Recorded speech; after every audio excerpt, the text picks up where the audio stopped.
귀한 찬양 감사하고 또 찬양대원 자리에 앉을 수 있는 거리두기에서는 또 가득 앉아 찬양해 주심에도 감사를 드립니다. 이번 3월달 매일 성경 본문은 레위기 말씀입니다. 이번 달 레위기 본문으로 매일 성경 이어가시는 분들이 조금 어려울 수도 있습니다. 또 지지난주에는 새가족 몇 분들이 또 매일 성경을 구입하는 모습도 보았습니다. 제가 매일 성경 읽어 나가시는 일에 있어서 좀 도움을 드려야겠다라는 마음도 있었고요. 또 다음 달 우리 고난주간 부활절을 앞두고도 복음을 증거하는 데 있어서 이 구약의 레위기 말씀만큼 좋은 본문도 없습니다. 물론 경험해 보신 것처럼 이 레위기 말씀은 중요하긴 한데 많이 읽히지 않는 이유로 몇 가지 별명이 있습니다. 구약의 복음서 또 구약의 히브리서다라는 말씀의 중요성을 보여주는 레위기 별명도 있지만 또 성경의 도돌이표다, 레위기는 내 위기다, 읽기 어렵다라는 뜻의 부정적인 별명도 있습니다. 실제로 연초에 성경 읽기를 창세기부터 시작하면 출애굽기까지는 무난하다가 레위기에서 멈출 때가 많습니다. 그리고 다음에 다시 창세기로 돌아가게 한다는 의미로 레위기는 도돌이표다라는 별명이 있습니다.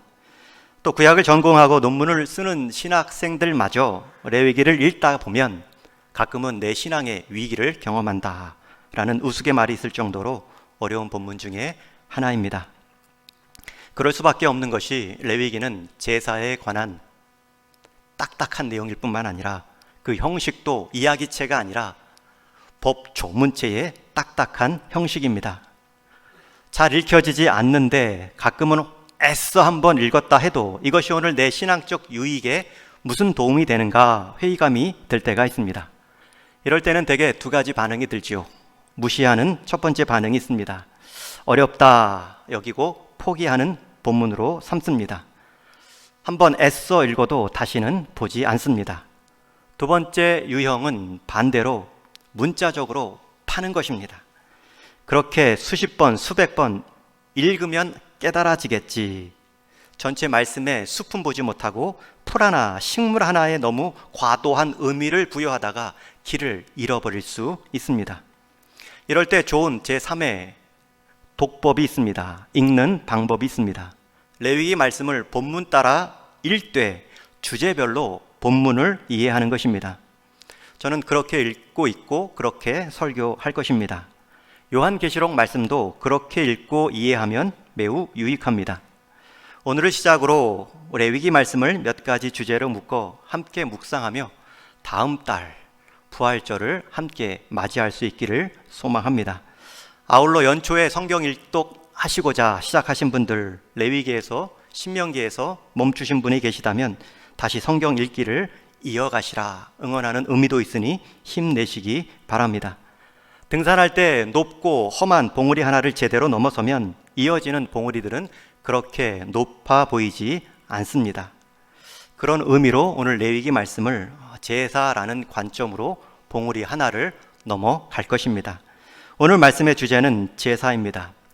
오늘 읽은 본문 1장 9절까지에는 번제에 관한 내용을 읽었습니다. 물론 17장 17절까지 전체가 번제에 관한 내용입니다. 그런데 10절부터 13절까지는 제물만 바뀝니다.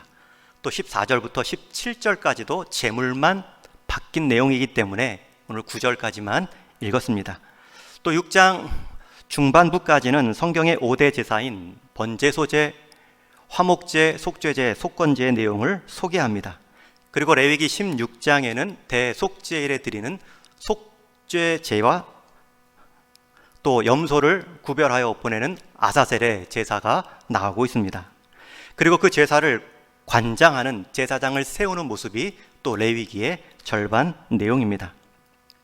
그래서 레위기 말씀을 크게 전체 27장의 내용을 두 부분으로 나눌 수 있는데 가장 중요한 장인 대속죄일의 내용을 다루고 있는 16장의 내용을 기준으로 상반부와 하반부가 나뉩니다. 즉 1장부터 16장까지는 거룩을 향해 나아가는 방법이고요. 그게 제사이죠. 그리고 17장부터 27장까지는 거룩을 살아가는 방법입니다. 다시 한번 요약해 드립니다. 상반부는 거룩한 자로 가는 방법, 그리고 하반부 내용은 거룩한 자로 사는 방법. 상반부든 하반부든 동일한 단어가 거룩입니다. 이 레위기의 주제는 거룩입니다. 그 거룩하다라는 표현이 성경에 반복되죠. 가장 대표적인 구절이 19장 2절 말씀인데 우리 한번 같이 읽겠습니다. 시작. 너는 이스라엘 자손의 온 회중에게 말하여 이르라. 너희는 거룩하라. 이는 나 여호와 너희 하나님이 거룩하니라. 이 말씀에는 거룩의 범위가 나옵니다. 거룩의 범위는 누구까지입니까? 이스라엘 자손의 온 회중에게 말하여 이르라. 너희는 거룩하라. 거룩의 범위는 이스라엘 전체입니다. 저와 여러분 전체입니다. 이 말씀에서 거룩의 대상은 예외가 없습니다. 하나님께 속한 모든 자, 그들은 거룩을 향해 나아가야 될 목표가 있습니다.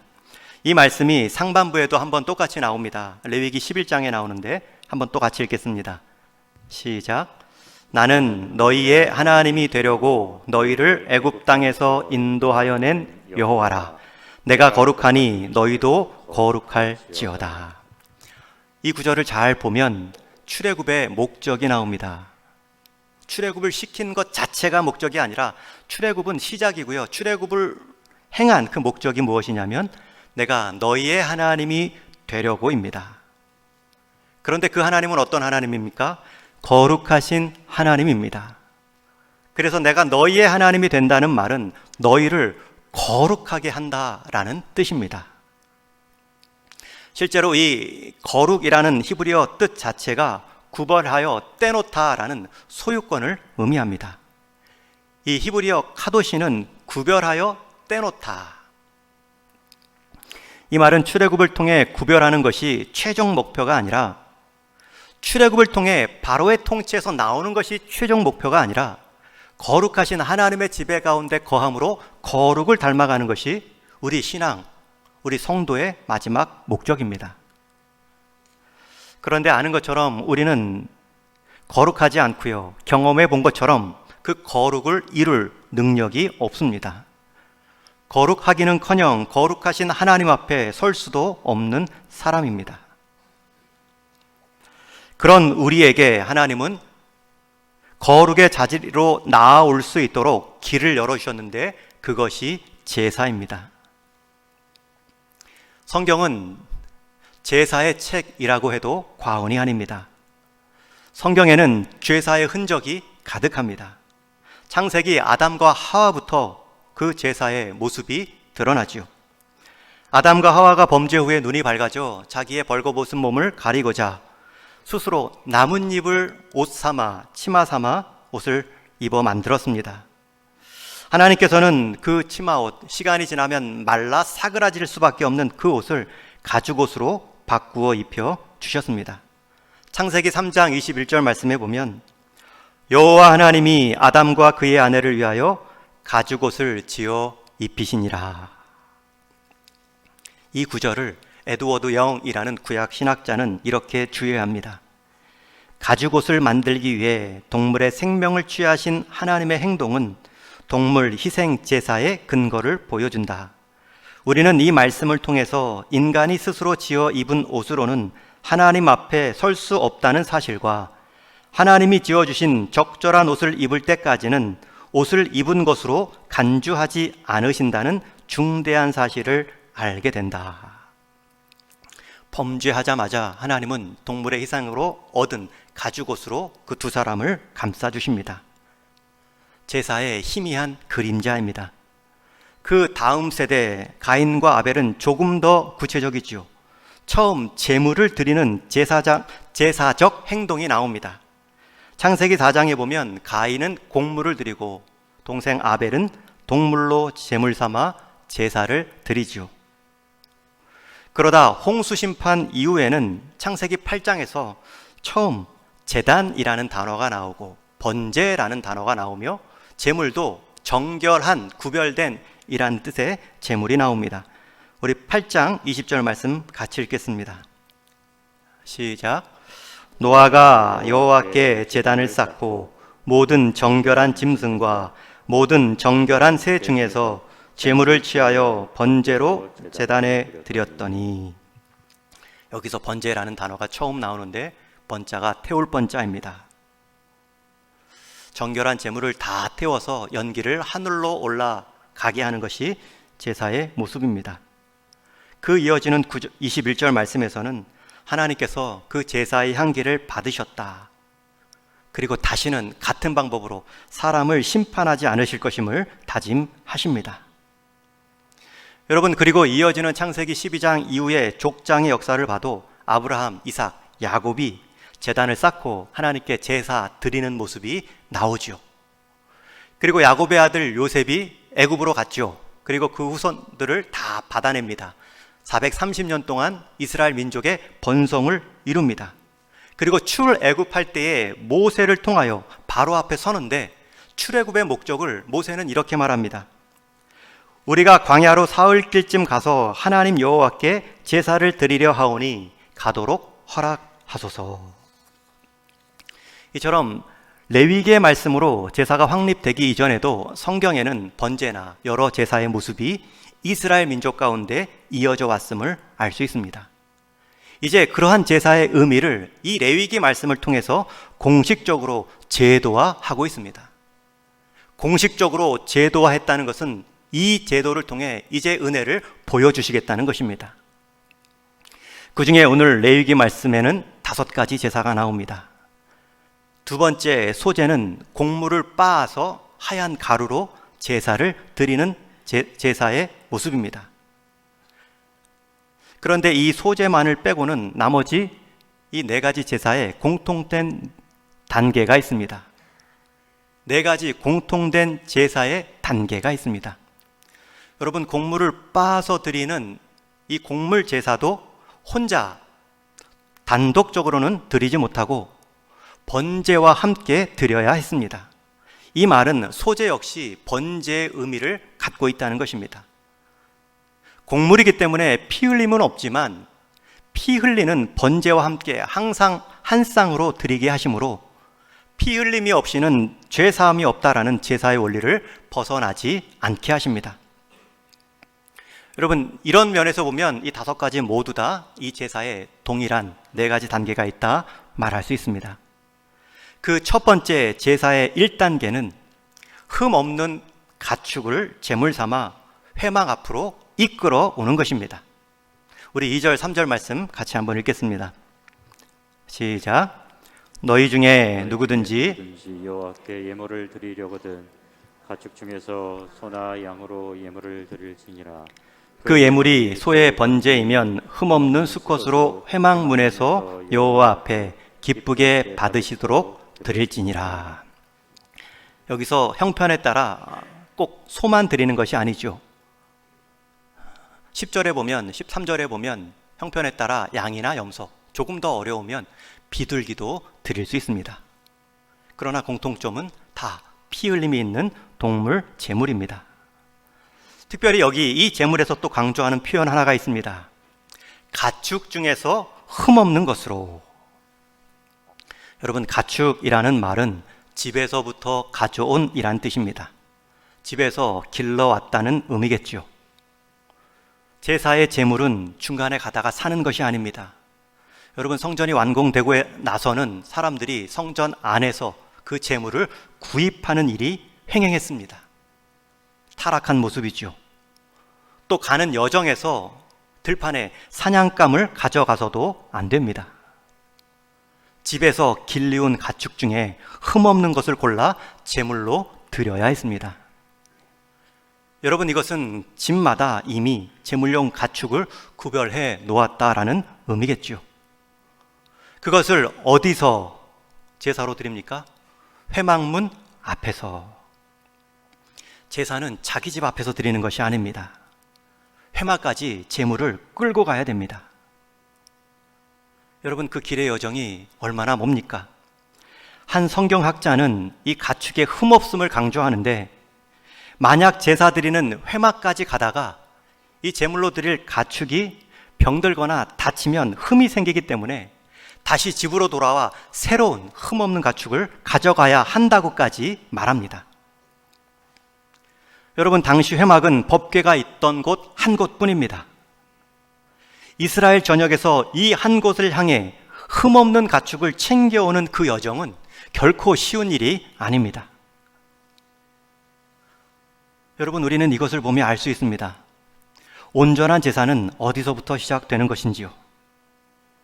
여러분, 하나님이 받으시는 기뻐하시는 제사는 회막 문에서 시작되는 것이 아니라 집 안에서부터의 준비에서 시작되는 것입니다. 여러분, 하나님이 받으시는 온전한 예배는 예배당 안에서 시작하는 것이 아니라 예배당을 향하여 오는 그 준비하는 마음, 그 여정에서 시작되는 것입니다. 예배 시간 바로 전에 다른 일로 급하다가 시간 되어 예배에 참석하면 예배의 흐름이 잡히지 않지요. 예배당 밖에 생각이 한참 동안 남아있어 예배당 안의 예배를 집중하지 못하게 합니다. 또 봉헌의 예물 역시 준비되지 않았을 때에는 내가 그날의 기분 따라, 지갑의 형편 따라 잡히는 대로 드릴 수가 있죠. 그 전부터 마음을 담아 감사함으로 준비하여 나오는 데서부터 예배는 시작되는 것입니다. 하나님은 우리의 예물을 받기 전에 그 예물을 준비한 그 과정의 마음을 먼저 보십니다. 최고의 하나님께 최선의 준비로 나오는 성도가 최대한의 예배의 은혜를 경험하는 것입니다. 여러분, 오늘 주일 예배를 위해서 주일 아침을 구별하셔야 됩니다. 더 길게는 토요일 저녁부터 준비하셔야 됩니다. 심지어 교회로 오는 그 과정에서 차 안에서도 마음을 준비하셔야 됩니다. 가족의 일, 회사의 일, 심지어 부부싸움도 주일 아침에는 하시면 안 됩니다. 저는 우리 동인의 모든 성도님들이 예배의 시작은 예배당 안에서 시작되는 것이 아니라 예배당으로 향하는 내 삶의 집에 예배자의 마음을 준비하는 그 자리에서부터 시작됨을 아셔서 최고의 하나님께 최선의 준비로 최대의 은혜를 경험하는 예배자 되기를 축원합니다. 이게 첫 번째 가축 제물의 준비입니다. 두 번째 제사의 단계는 안수입니다. 그렇게 준비해온 흠없는 제물을 향해 안수합니다. 이때 안수의 의미는 두 가지입니다. 첫 번째는 제물과 자신을 동일시하는 행위입니다. 두 번째는 전가입니다. 안수함으로 자기의 죄를 전가하고 또 안수함으로 이 제물의 흠없음을 나에게 전가시키는 것입니다. 오늘 말씀의 4절 말씀 우리 함께 같이 읽겠습니다. 시작. 그는 제물의 머리에 안수할지니 그를 위하여 기쁘게 받으심이 되어 그를 위하여 속죄가 될 것이라. 분명히 번제물의 머리에 안수하여 속죄의 근거를 삼는 것입니다. 여러분, 이때 안수할 때는 그저 살짝 머리에 손을 얹는 행위가 아닙니다. 프레스입니다. 누르다라는 뜻을 갖고 있습니다. 여러분, 자기 죄를 제물에게 전가할 때 들어가라고 그런 마음으로 꽉 누르는 거죠. 고든 웨나함이라는 신학자는 레위기 16장 21절에 보면 대제사장이 안수하는 모습을 보며 이 말씀을 이렇게 설명합니다. 이 안수 행위를 강조하는 이유는 안수하면서 예배자가 죄 고백 기도를 했기 때문이다. 레위기 16장 21절에 보면 이것은 대제사장의 기도를 통해 알 수 있다. 죄 고백 없는 기도의 제사는 무익하다. 여러분, 이 안수는 나와 제물을 동일시하는 행동과 동일시함으로 주고받는 교환이 있습니다. 여러분, 이 안수로 동일시할 때 가축, 집에서 늘 보았고 먹이 줬고 길러왔던 그 가축이 나와 더 동일시되겠죠. 그래서 함부로 사오거나 아무거나 사냥감으로 가져오라 하지 않으셨겠죠. 가장 동일시 않는 대상, 가족 외에는 같이 생활했던 가축일 것입니다. 그 가축에게 동일시와 전가가 이루어지고 있습니다. 레위기 16장 말씀에 보면 안수의 장면이 또 나옵니다. 16장은 가장 중요한 주제장이라고 했죠. 대속죄일의 제사를 보여줍니다. 이때는 2마리 염소를 준비합니다. 그리고 제비 뽑아서 한 마리는 속죄제로 태워서 하나님께 올려보내고, 다른 한 마리는 아세셀이라 이름 붙여 광야로 내보냅니다. 죽게 합니다. 들짐승의 밥이 되든 낭떠러지로 떨어지든 그 끝은 역시 죽음입니다. 그런데 이 아사셀이라는 말이 내보내는 염소라는 뜻인데, 내보내기 전에 대제사장이 안수합니다. 여러분, 여기서 대제사장이 안수하는 이유는 이날의 죄 고백은 이스라엘 전체의 죄를 대표하여 고백하는 고백이기 때문입니다. 그렇기 때문에 안수한 후에 죄 고백을 합니다. 여러분, 오늘 본문에서는 4절에서 죄 고백이라는 표현은 나오지 않지만 같은 형식으로 머리를 꽉 눌렀을 때 자기 죄를 제물을 향해 고백했을 것입니다. 들어가라, 들어가라. 여러분, 이때 안수는 누가 했습니까? 오늘 4절에 그는 제사장을 말하지 않습니다. 이 가축 제물을 집에서부터 가져온 제사자를 의미합니다. 여러분, 안수는 자기 제물에 자기가 하는 것입니다. 이러한 죄 고백 후에 안수하면 나의 죄가 제물에게 전가되고 제물의 흠없음이 나에게 전가됩니다. 우리는 여기서 흠없음을 요구하신 하나님의 뜻을 또 알 수 있죠. 물론 하나님께 구별하여 드려야 될 제물이기 때문에 흠이 없어야 하지만 결국은 그 흠없음이 우리에게 전가되기 때문입니다. 이 흠없음을 조금 더 성경적인 신학적인 표현을 한다면 의로움입니다. 베드로 사도는 베드로전서 1장 말씀에서 이 흠없음을 이렇게 표현합니다. 우리 한번 베드로전서 말씀도 같이 읽습니다. 시작. 너희가 알거니와 너희 조상이 물려준 헛된 행실에서 대속함을 받은 것은 은이나 금같이 없어질 것으로 된 것이 아니요 오직 흠없고 점없는 어린 양 같은 그리스도의 보배로운 피로 된 것이니라. 흠없고 점없는 가축은 흠없고 점없는 어린 양을 예표합니다. 이 제사의 제물은 모형이고 그림자입니다. 모형이 있다는 것은 원형이 있다는 것이고요, 그림자가 있다는 것은 실체가 있다는 것인데, 그 원형과 실체의 제물이 바로 예수님이십니다. 여러분, 우리의 흠없음은 제물이 보장하는 것이 아니라 제물이 상징하는 그리스도의 흠없음이 우리의 흠없음을 보증하는 것입니다. 거룩한 교환이라고 마틴 루터는 말합니다. 여러분, 이것을 믿는 것이 우리 믿음의 내용입니다. 그리고 세 번째 단계가 안수 후에 일어납니다. 우리 5절 6절 말씀을 같이 읽겠습니다. 시작. 그는 여호와 앞에서 그 수송아지를 잡을 것이요 아론의 자손 제사장들은 그 피를 가져다가 회막문 앞 제단 사방에 뿌릴 것이며 그는 또 그 번제물에 가죽을 벗기고 각을 뜰 것이요.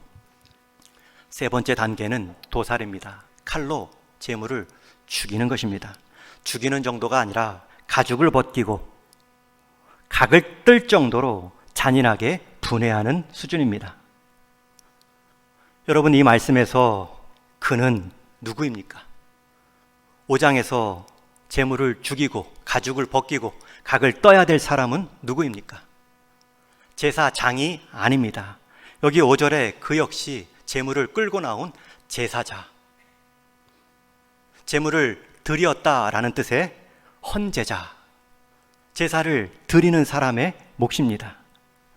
제사장이 아니라 제물을 가져와 제사를 드리는 사람이 자기가 길렀던 그 가축의 제물을 죽이고 가죽을 벗기며 각을 뜨는 것입니다. 오히려 제사장들은 옆에서 돕는 모습이죠. 흘러나온 피를 받아다가 제단에 뿌립니다. 각을 뜬 그 고기들을 제단 위에 올려 불 사르고 있습니다. 그러나 그 전까지 제물을 잡는 것은 제사에 참여하는 자의 몫입니다. 여러분, 가축을 죽여보셨는지요?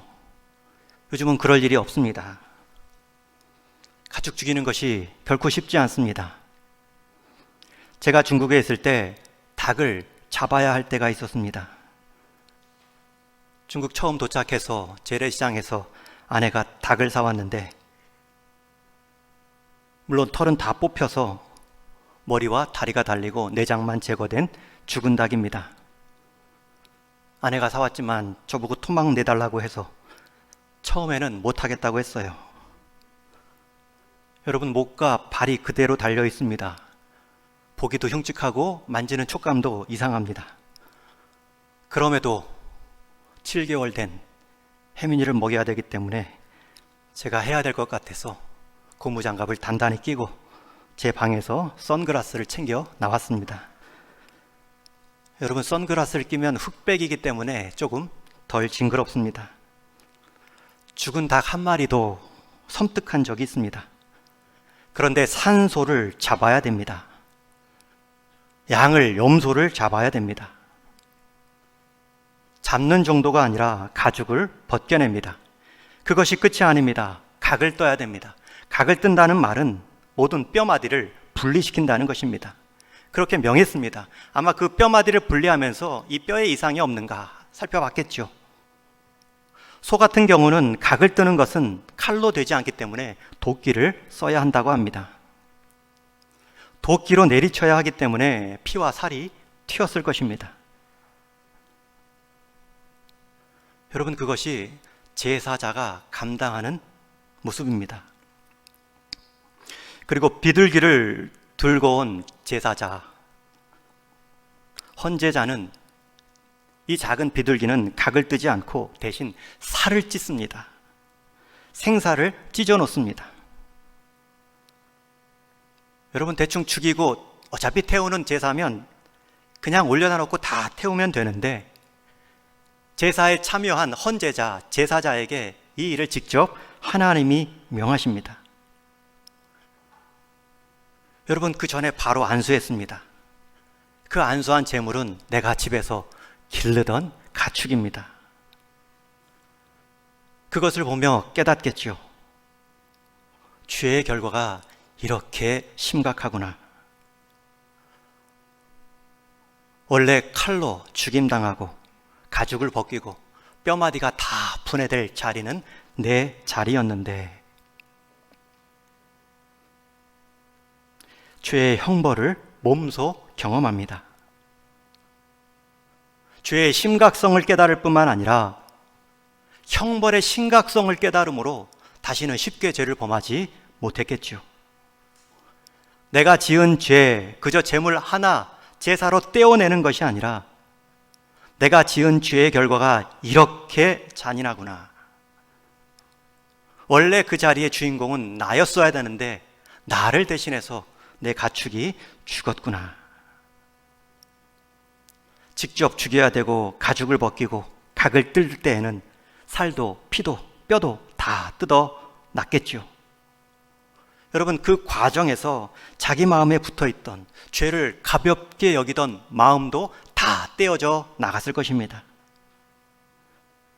그렇게 제물을 드리는 자가 손수 번제물을 죽이고 제사장은 옆에서 오히려 그릇에 피를 담아 번제단 사면에 뿌렸습니다. 여러분, 이 장면을 한번 상상해 보십시오. 제사장은 도살하고 있습니다.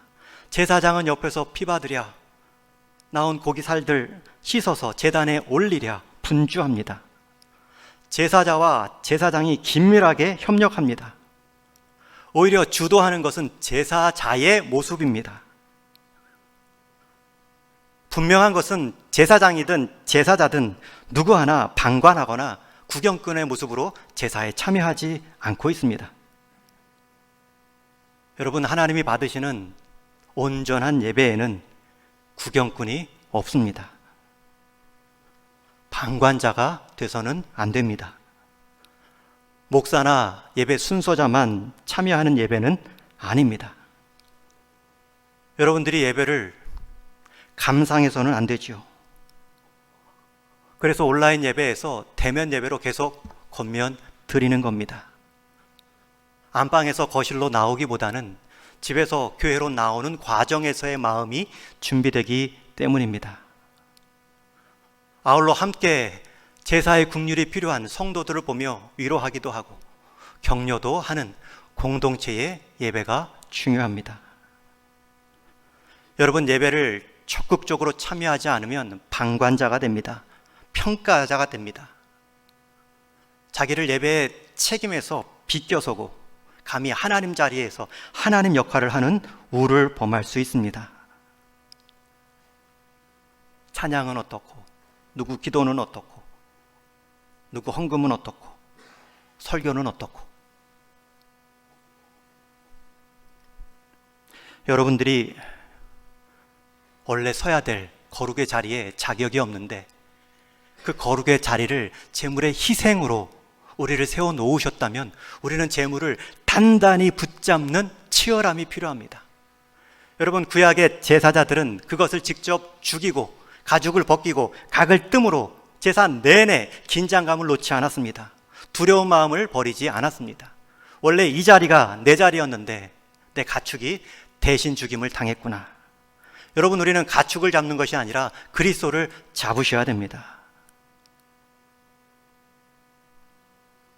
이렇게 태운 제물의 냄새를 오늘 성경에서는 3번이나 하나님께 드려진 향기로운 냄새라 말씀합니다.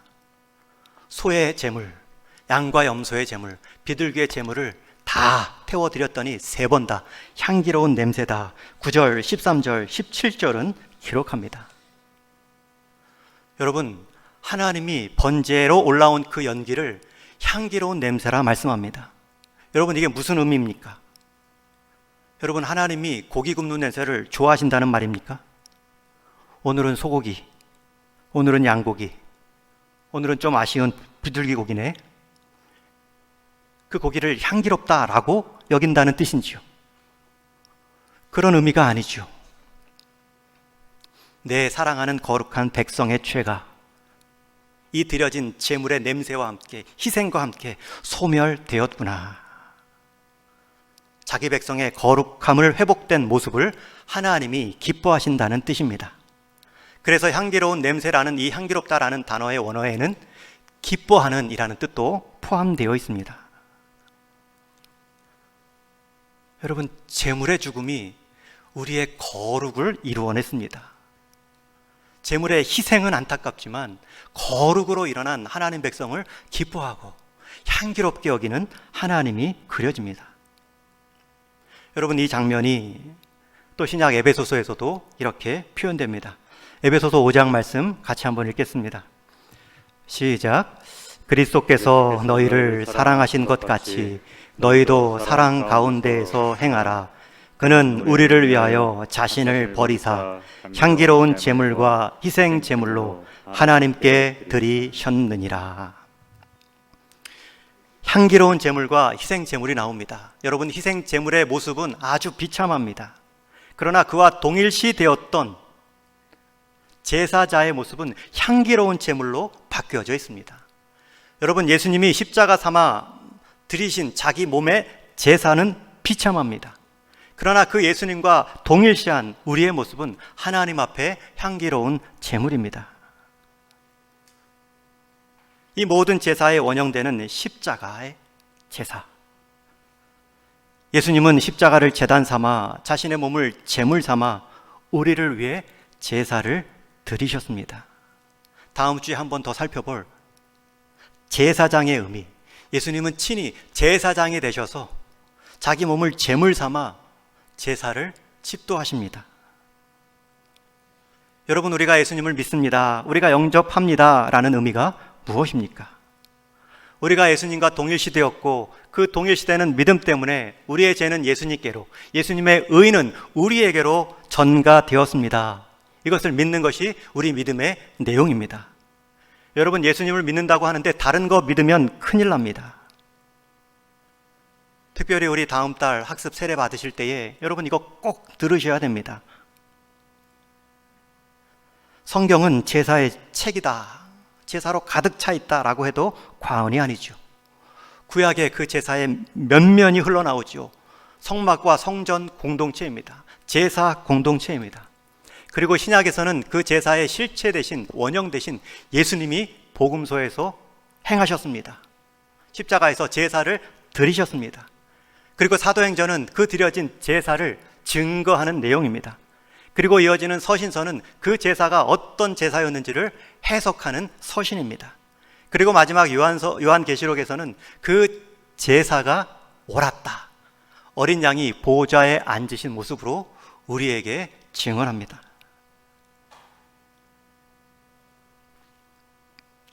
우리가 예수님을 영접한다라는 말은 믿음으로 우리가 그리스도와 제물의 자리에 동일시되고 우리의 죄가 그분에게로, 그분의 의가 우리에게로 거룩한 교환이 이루어졌다는 것을 믿는 것입니다. 여러분들은 예수님을 어떻게 믿고 계신지요? 예수님을 나는 믿습니다 라고 말할 때 그 의미는 무엇인지요?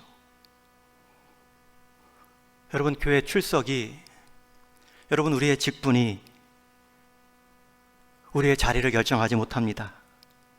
우리를 위해 이미 그 모든 거룩의 일을 행하신 주님이 이루어 놓으신 그 일을 믿는 믿음이 우리의 자리를 결정하는 것입니다.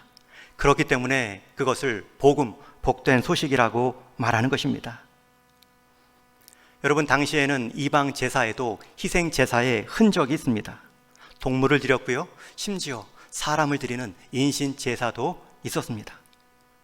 여러분, 그러나 동물을 드리든 심지어 사람을 드리든 사람의 죄를 대속할 수 있는 힘은 없습니다. 사람을 드린다 해도 그것은 죄의 결과로 죽는 것이지 대속할 힘이 없습니다. 왜냐하면 그 제물은 죄 있는 제물이기 때문입니다. 흠 많은 제물이기 때문입니다. 그렇기 때문에 우리의 죄를 대속하시려고 흠 없는 하나님의 아들이 사람의 몸을 입고 오셔서 우리를 위해 제물 되어 주신 것입니다. 보혈을 지나 하나님 품으로, 보혈을 지나 아버지 품으로 한 걸음씩 걸어가네. 주보혈 내 영을 새롭게 하시네. 주보혈 내 영 새롭게 하네. 여러분, 이 찬양이 새롭게 들려지지는 않는지요? 보혈을 지나 하나님 품으로, 보혈을 지나 아버지 품으로, 보혈을 지나 하나님 품으로 한 걸음씩 나가네. 존귀한 주 보혈이 내 영을 새롭게 하시네. 존귀한 주 보혈이 내 영을 새롭게 하네. 여러분, 제가 오늘 무리했습니다. 무리한 이유는 한 가지입니다. 목사님, 오늘 설교할 때 노래했네, 찬양했네, 이것 기억하지 마시고, 제가 노래할 정도로 무리한 내용은 한 가지입니다. 보혈을 지나야 하나님 품으로, 아버지 품으로 갈 수 있습니다. 주 보혈만이 우리 영을 새롭게 하십니다. 그거 믿지 않고서는 바른 예배자 될 수 없습니다. 이전에는 한 걸음 한 걸음 주 보좌 앞에 나아갈 때마다 두려움이었습니다. 그러나 주 보혈 의지하고 나가는 그 한 걸음 한 걸음은 우리 하나님과 동행하는 감격함의 한 걸음입니다. 여러분, 이것을 하나님께서 아들을 통해 이루어 주셨습니다. 우리 인생의 최고의 하나님이십니다. 우리는 그 최고의 하나님께 우리가 드릴 수 있는 최선의 준비로 예배자가 되셔야 합니다. 그러할 때 저와 여러분, 이 땅 가운데 누구보다도 비교할 수 없는 최대의 은혜의 예배를 경험하는 예배자가 될 수 있습니다. 여러분, 레위기에서 제사가 나오시면 주님의 보혈을, 원형 되신 그리스도의 사랑을 기억하십시오. 그 사랑이 그렇게 다양하게 표현될 수 있기 때문에 성경의 제사는 다양한 것입니다. 성경에 5대 제사만 있는 것이 아니라 제사를 드리는 방법도 4가지가 있습니다. 화제, 요제, 거제, 전제 드리는 방식 따라 다릅니다. 어떤 사람들은 말합니다. 웬 제물을 이렇게, 웬 제사를 이렇게, 웬 제사 방식을 이렇게 복잡하게 해놨는가. 여러분, 아무리 복잡하고 아무리 많은 제사가 있어도 하나님이 우리를 향해 보여주신 그 사랑을 우리는 다 표현할 수 없습니다. 웬 예배가 이렇게 많고 웬 헌금이 이렇게 많는가. 여러분, 우리가 아무리 많은 예배를 드리고 아무리 많은 헌금을 드려도 우리가 받은 아들의 희생 제물에 대한 사랑을 갚을 길은 없습니다.